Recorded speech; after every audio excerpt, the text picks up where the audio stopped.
Librarian तेरे को alien होके ऐसे भागेगा और हम तेरे को जाने देंगे? आज तक ये बहरूपिया बनके जो खेल खेला है हिमलैंड्स के अंदर सब पता चलेगा बेटे। अब टाइम आ चुका है। लाइब्रेरियन अपने सारे के सारे राज उगल दे अब चुपचाप। आज से लगभग 260 साल पहले मून पर एक गरीब सा घर था जिसके अंदर रहते थे W4 एंड W8। एक दिन W8 बहुत ज्यादा बीमार पड़ जाती है तो W4 उसे डॉक्टर के पास लेके जाता है। फिर वहाँ का डॉक्टर W4 को बोलता है ऑपरेशन करने के लिए काफी ज्यादा पैसे की जरूरत पड़ेगी। तो वो चला जाता है मून प्लेनेट के गवर्नमेंट लोन बैंक के पास। फिर W4 सारा पैसे का बंदोबस्त करके डॉक्टर को दे देता है कि ऑपरेशन के बाद के घर में खुशियां आती हैं। उनके घर में पैदा होता हूँ मैं।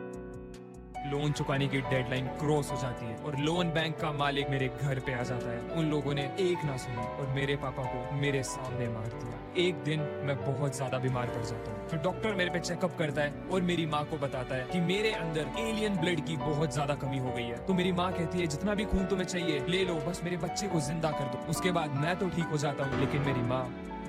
धीरे धीरे साल बीतते हैं और मैं बड़ा हो जाता हूँ। मैं गया उस गवर्नमेंट बैंक लोन के पास तो उन्होंने अप्रूव कर दिया मेरा लोन। और वहीं पे मेरे हाथ में एक बुक लगती है और वो बुक थी डिफॉल्टर लिस्ट। उसके अंदर W4 का नाम था जो कि मेरे पापा थे और उसी के साइड में लिखा हुआ था लोन ना चुकाने के लिए एलिमिनेटेड, मतलब किल्ड। मुझे पता चलता है कि मून प्लैनेट का जो लीडर है उसने ही ये कंपनी खोली है और ऐसा वो सिर्फ मेरे परिवार के साथ नहीं हजारों परिवार के साथ कर चुका है। तो अपने माँ बाप का बदला लेने के लिए मैंने मून प्लैनेट की आर्मी को ज्वाइन किया। एक दिन मून का सबसे बड़ा मिशन इंट्रोड्यूस होता है, वो था अर्थ की सारी इंफॉर्मेशन मून पे लाना। तो उस मिशन के लिए सबसे पहले मुझे रिक्रूट करा जाता है, मुझे इंसानों की तरह बना दिया जाता है और उस दिन से मैं बनता हूँ लाइब्रेरियन। फिर कई सालों तक मैं लाइब्रेरियन बन के रहा और अब टाइम आ चुका था जब मैं सब लोगों को बिट्रे करता। हमारे एलियन डिटेक्टर ने मुझे एलियन ऑटोमेटिकली डिटेक्ट कर लिया और तुम दोनों मेरे पीछे पड़ गए मुझे मारने के लिए। मेरे पे कोई यकीन ही नहीं कर रहा था। मुझे लगा ड्रीम बॉय कि मैंने तुम्हें खो दिया है मेरे दोस्त, जैसे मैंने अपने माँ बाप को खोया था। हाँ मैं एलियन हूँ लेकिन मैं बाकी एलियंस की तरह बुरा नहीं हूँ।